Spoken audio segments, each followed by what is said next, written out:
ശമ്പള വർധനവ് ആവശ്യപ്പെട്ട് സമരം നടത്തുന്ന ആരോഗ്യ പ്രവർത്തകരെ ഗുജറാത്ത് സർക്കാർ കൂട്ടത്തോടെ പിരിച്ചുവിട്ടു. എസ്മ നിയമപ്രകാരം വനിതകളടക്കം 2200 ആരോഗ്യ പ്രവർത്തകരെയാണ് BJP സർക്കാർ പിരിച്ചുവിട്ടത്. 5000-ലധികം ആരോഗ്യ പ്രവർത്തകർക്ക് കാരണം കാണിക്കൽ നോട്ടീസും നൽകിയിട്ടുണ്ട്. വേതന പരിഷ്കരണം ആവശ്യപ്പെട്ട് മാർച്ച് 12 മുതൽ ആരോഗ്യ പ്രവർത്തകർ സമരത്തിലായിരുന്നു. ഗുജറാത്തിലെ 8 ജില്ലകളിലെ പ്രാഥമിക ആരോഗ്യ കേന്ദ്രങ്ങളിലെയും ഉപകേന്ദ്രങ്ങളിലെയും കരാർ ജീവനക്കാരെയും സ്ഥിരം ജീവനക്കാരെയുമാണ് ഇപ്പോൾ ഇങ്ങനെ കൂട്ടത്തോടെ പിരിച്ചുവിട്ടിരിക്കുന്നത്. സബർകാന്ത ജില്ലയിൽ മാത്രം 406 ആരോഗ്യ പ്രവർത്തകരെ പിരിച്ചുവിട്ടിട്ടുണ്ട്. 55 സൂപ്പർവൈസർ കേഡർ ജീവനക്കാർക്കെതിരെ കുറ്റപത്രം നൽകിയെന്നും ജില്ലാ chief health officer doctor Raj Sutaria അറിയിച്ചു. ഗ്രേഡ് പേ പരിഷ്കരിക്കുക, ടെക്നിക്കൽ കേഡറിൽ ഉൾപ്പെടുത്തുക തുടങ്ങിയ ആവശ്യങ്ങൾ ഉന്നയിച്ച് ഗുജറാത്തിൽ ആരോഗ്യ പ്രവർത്തകർ കാലങ്ങളായി സമരമുഖത്താണ്. 2022 നിയമസഭാ തെരഞ്ഞെടുപ്പ് ഘട്ടത്തിൽ ആരോഗ്യ പ്രവർത്തകരുടെ പ്രതിഷേധം തണുപ്പിക്കുന്നതിന്റെ ഭാഗമായി ഈ വിഷയം പഠിക്കാൻ മന്ത്രിതല സമിതിയെ നിയമിച്ചിരുന്നു. എന്നാൽ പിന്നീട് ആ സമിതിയുടെ റിപ്പോർട്ട് പോലും വെളിച്ചം കണ്ടിട്ടില്ല. സംസ്ഥാനത്ത് അതിരൂക്ഷമായ വിലക്കയറ്റം അടക്കമുള്ള സാഹചര്യത്തിലായിരുന്നു 25% വേതന വർധന ആവശ്യപ്പെട്ട് ആരോഗ്യ പ്രവർത്തകർ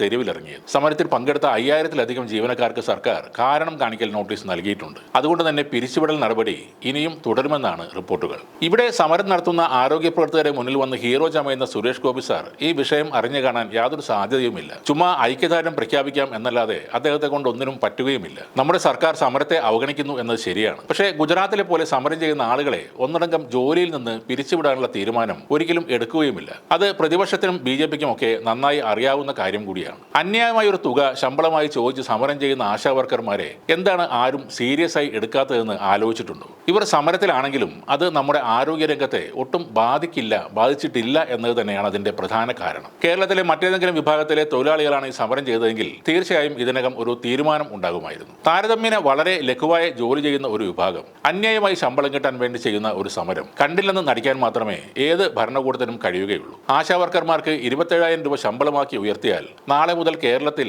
വേതന വർധനവിനായി സമരം ചെയ്യാത്ത ആരും തന്നെ ഉണ്ടാകില്ല. അതാണ് സത്യം. ഒരാഴ്ച കൂടെ കഴിഞ്ഞാൽ സതീശനും സുരേഷ് ഗോപിയും ഒന്നും കൂടെ കാണില്ല. സർക്കാരിനെതിരായ ഒരു സമരമായതുകൊണ്ട് അവരൊക്കെ വന്നു മുഖം കാണിച്ചു എന്ന് മാത്രമേ ഉള്ളൂ. ഈ സമരം കൊണ്ട് നഷ്ടമുണ്ടായത് ആശകൾക്ക് മാത്രമാണ്. കാരണം നിങ്ങളുടെ ജോലി എന്താണെന്നും അതിലെ അധ്വാന ഭാരം എന്താണെന്നും അത് ആരോഗ്യ മേഖലയിൽ എന്തുമാത്രം പ്രധാനമാണെന്നും ജനം തിരിച്ചറിഞ്ഞിരിക്കുന്നു. മറ്റൊരു വാർത്ത, ന്യായമായ ആവശ്യങ്ങൾക്ക് വേണ്ടി സമരം ചെയ്യുന്ന അംഗൻവാടി പ്രവർത്തകർ അവരുടെ സമരം അവസാനിപ്പിച്ചിരിക്കുന്നു എന്നതാണ്. അവകാശങ്ങൾ ന്യായമാണെങ്കിൽ അത് അംഗീകരിക്കാൻ സർക്കാർ തയ്യാറാകും എന്നുകൂടി തെളിയിക്കുന്ന ഒരു സമരമാണ് അവിടെ അവസാനിക്കുന്നത്.